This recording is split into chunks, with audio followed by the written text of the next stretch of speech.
Hey there! Since my last video, the Ice Cavern map was added back into the solo rotation. I had a hunch that it could be an AP gold mine, and boy was I right! I believe that the strategy I showcase in this video is not only the easiest way to get Demigod on Solo Wizard, but is the easiest and most consistent way to get Demigod in the entire game for any class.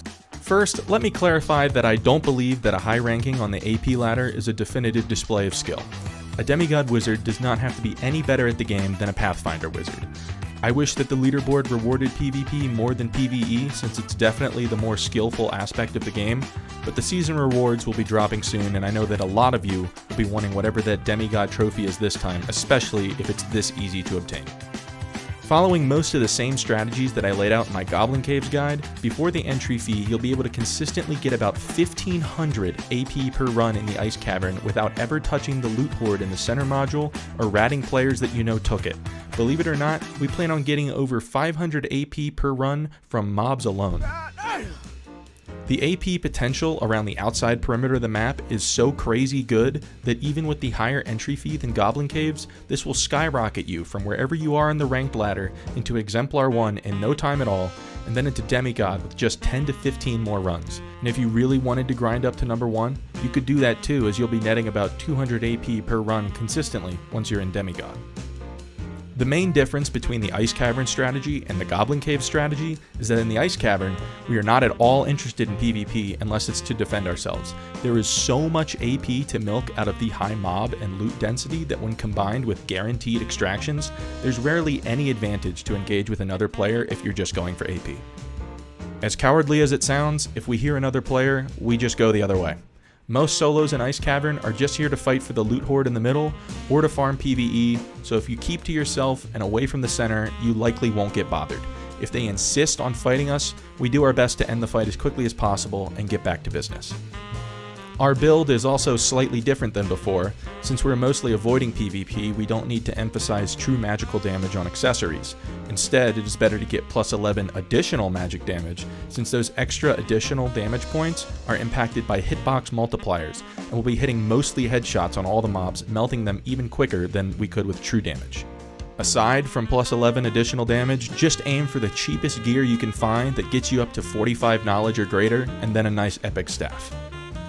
Having this much knowledge boosts cast speed to help mow down the hordes of mobs quicker, and also boosts spell recovery speed, which allows you to recover more spell charges per meditate. Since we don't plan on fighting other players, we don't really need to worry about building HP or maximizing move speed. The kit I was using in this run only cost me about 1500 gold, nearly a third of that coming from the staff, since prices are inflated on them from staff mastery being multi-class so much. Go to Marley, Darling, and Judy Ann.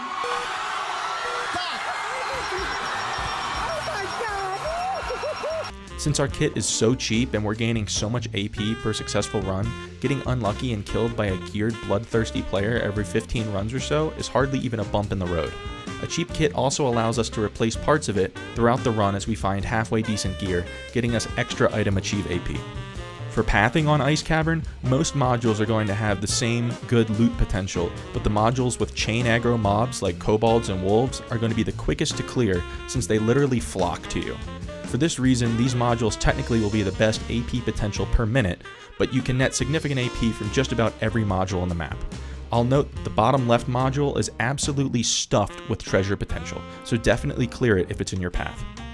The looting strategy is objective and going to be the same as in Goblin Caves, so check out the looting chapter of my other video for specific details. Now that all the boring hoopla is out of the way, let's watch an average run following my strategy. Right off the rip, look at how quickly I just removed the kobolds from existence.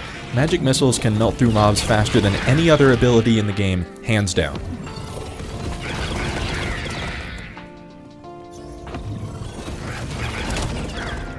Just a flesh wound.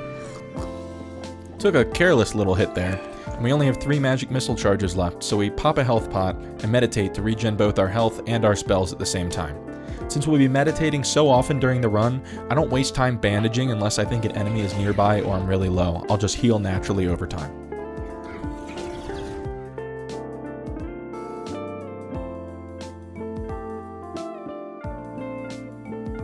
You'll see I did a little 180 there. I was being indecisive about which module to hit next, but opted to move west since there's 2 static extraction points along this route.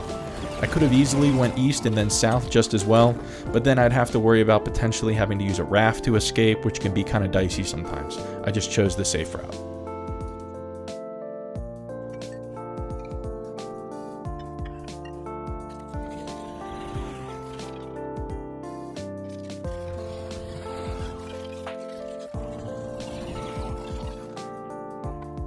So behind this door is a room's worth of kobolds that all aggroed me through the floor in the module I spawned in. I've learned that it's best to just open the door from a distance and then missile them as they run towards me versus opening the door manually and having to dodge 6 of them at once.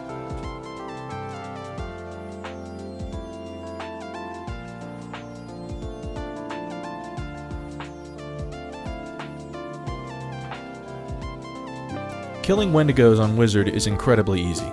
Every time they re-aggro a player, they do this roar mechanic, which exposes their weak point. We can use Invis to cause it to repeatedly do this, and with the decent damage gear I'm rocking, it only takes a little more than a single volley of missiles to take it out.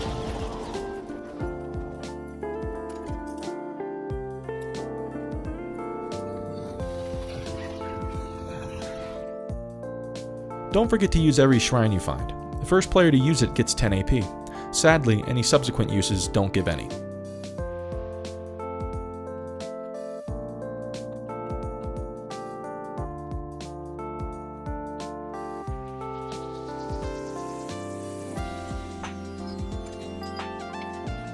Now I'm going to head down into this other Wendigo lair. Between all the death skulls and the skeletons and the Wendigo and the chest that it guards, this is a super lucrative AP spot.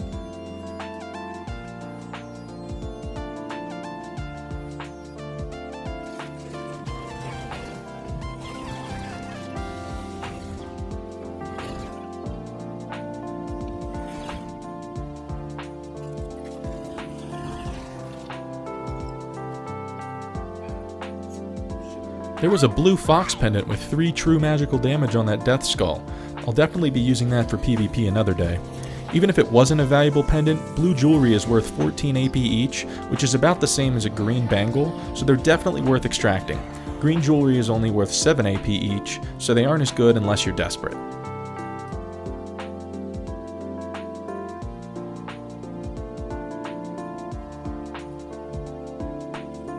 I decided to replace my cape there to get 48 extra item achieve AP, since each blue item slot is worth 8 AP and a cape takes 6 slots. I didn't realize before this point that I was already wearing a cape that I had swapped for last run, so mine didn't even have additional magic damage on it. Had I been wearing a cape with 2 additional magic damage, every magic missile headshot would have been doing another 3 damage, making this even that much more efficient.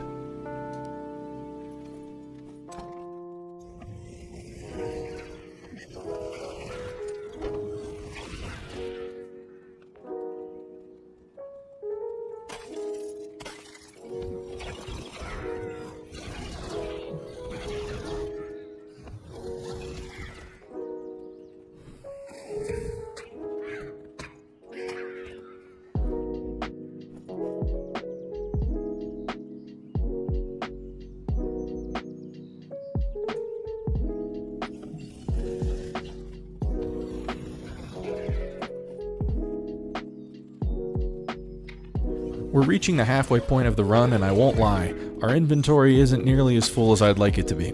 We're probably going to have to start grabbing some blue gear and white trinkets to fill in the gaps by the end of this.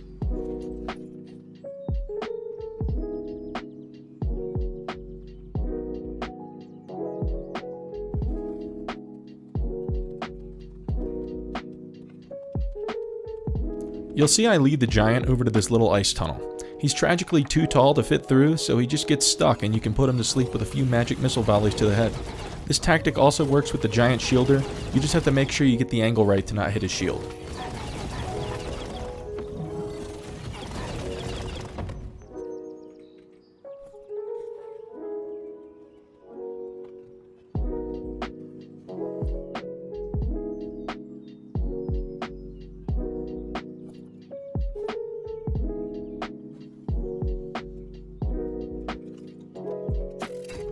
We catch a solid break here and get a purple heater shield filling 6 slots at 10 AP each. It also helps that it had some nice rolls, so we can sell it on the market after the run.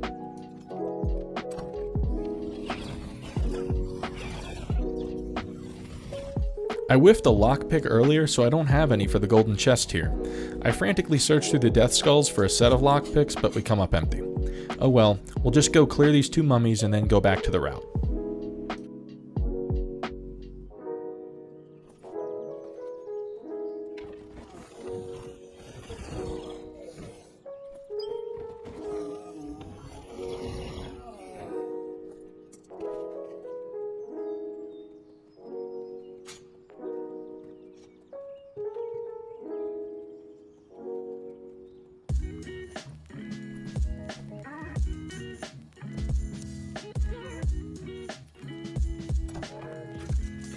At this point, my plan is to clear both the top and bottom floors of this module, then go clear the back side of the module with the hidden lion's head chest, and with whatever time I have left, I'll just open a bunch of regular chests and fill up my inventory with the best stuff I can find before extracting at the last minute.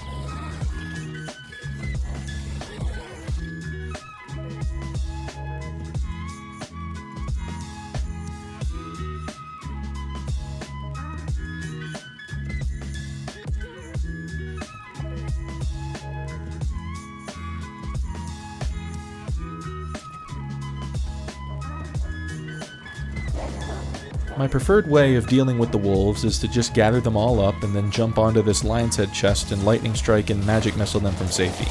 Lightning strike is great for groups of mobs like this, as well as weakening pesky shield skeletons, so it's been the 5th spell that I've been taking into the ice caverns recently.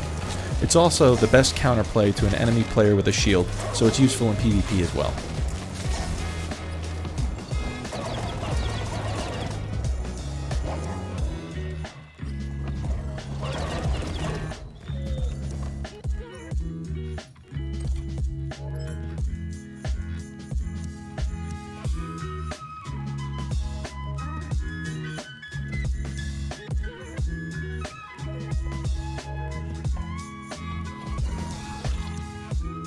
Using a combination of lightning strikes and baiting their attacks, shield skeletons turn from an annoying counter to our magic missiles into just any other mob that we melt pretty quickly. We're slowly filling up our inventory, however we're running out of time, and there are some blue gear items sprinkled in with a green ring here and a grave essence there and some other lackluster AP items, so we're hoping for some better fortune with the last few chests that we open.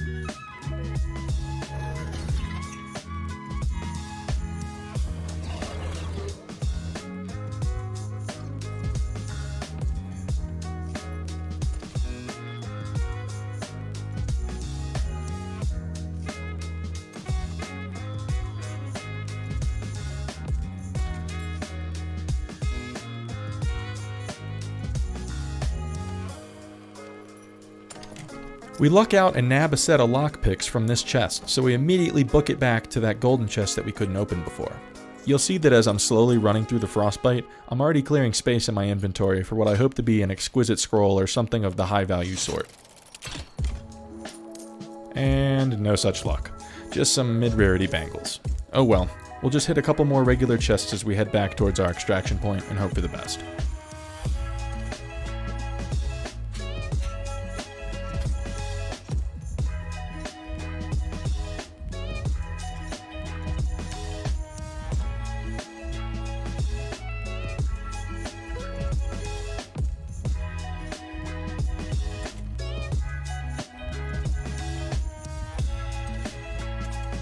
We did manage to pick up a few last-minute treasures, but my inventory is definitely still nothing to write home about. I expect we'll probably get a little AP from this, but it can't be anything great.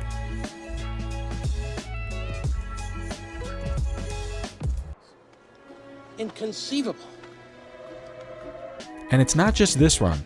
I've been able to do this over and over and over again, each time fighting no players and never setting foot in the center module. Leveraging the power of magic missiles combined with meditate, wizards hold the power to climb the AP ladder like no one else. I don't plan on making a run to number 1 since I already have a demigod wizard, but if any of you wanted to, or just want to get to demigod in the first place, this is how you should do it. Until next time, so long friends.